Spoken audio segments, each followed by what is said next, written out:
You know, I just read the comments. We know where I'm at. Just recognized them yesterday. I got a bunch of notifications I hadn't seen yet before. They all popped up yesterday, and I started going through them, doing my normal.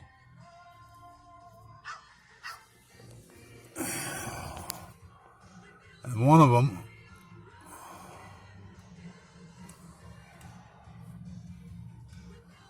was talking about God. Now, this is going to be a bit of a hard, interesting video because I'm going to be at work while I'm doing this. And I answered the person. I don't remember what I said. It was yesterday. And I was sitting there a minute ago. And this person asked if I explain how God kept me alive. He said, ignore if you want. Well, that's a mistake. Me ignore. Really? How did God keep me alive? Well, let's see. February 2nd, 1982. I was 13 years old crossing the street to catch a school bus. I stepped off the sidewalk. Snow and ice were flush with the curb. The old man that hit me was doing 10 miles an hour. Now, I can gladly put up the picture of the fire hydrant my head connected with. Took 100 stitches. Went right down, the doctor told my mother, went right down the gray matter of my brain. I got up, walked across that street. To be honest, never knew I was bleeding. Never. The bus driver, who ended up, I'll tell you this much, lied to the cops that she wasn't around, which, when you figure it out, explains it. Well, the old man's probably dead. Somebody explained to everybody else. But I got up, across the street, got on the school bus. She said, you've got a cut, you're bleeding. I ain't going to say what I really want to say. Because I've got one question for Pat Gagliato. That was the bus driver. If that's a cut, you okay. Or no, she said, you've got a scratch, you're bleeding. That's a scratch. Say, lady. I've had truck accidents.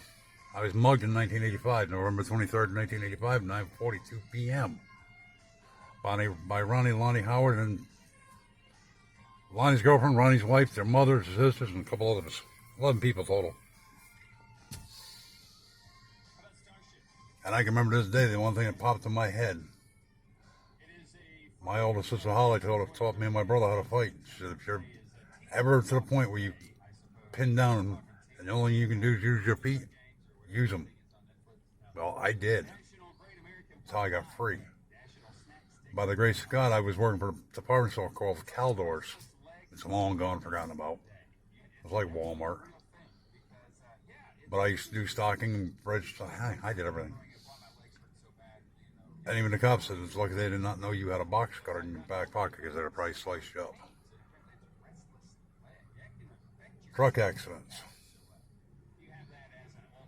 1991, I was in Colorado. I vaguely remember bits and pieces. That's why I got pictures of the house of it. And up with a truck, if I would have rolled over, I had one of them green, I think they're called T-poles, farmers use for fencing. That would have been in my head. Our son Cody, 20 years old, gets burnt by the fire. And I can remember to this day, that was almost 13 years ago. I remember to this day, sitting in Taco Bell. The doctor looked at me, and now you got to understand, he's an English dude. I love the doctor. He really was nice. He has initials from here to, I'll pick a continent and back. And he looked at me and said, Mr. Gilbert, first we thought your son's prognosis was he'd make it, but he's got pneumonia. We don't think he's going to make it. And I can remember thinking that you have not consulted my Lord Jesus Christ on this yet. Oops. Who won that one? I mean, we've all got situations like this.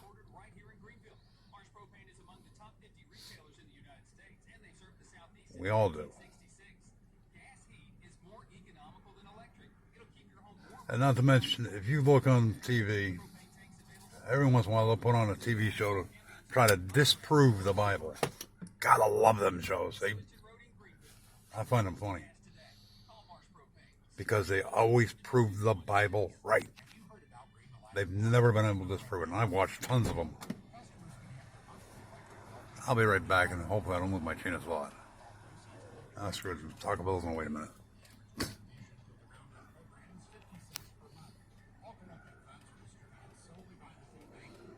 But how can I prove there's a God? Simple. Me personally, I'm walking. My kid is here. My kids are here. Because without him keeping his hands over me and my family, I'd have been dead however long 82 was from now ago.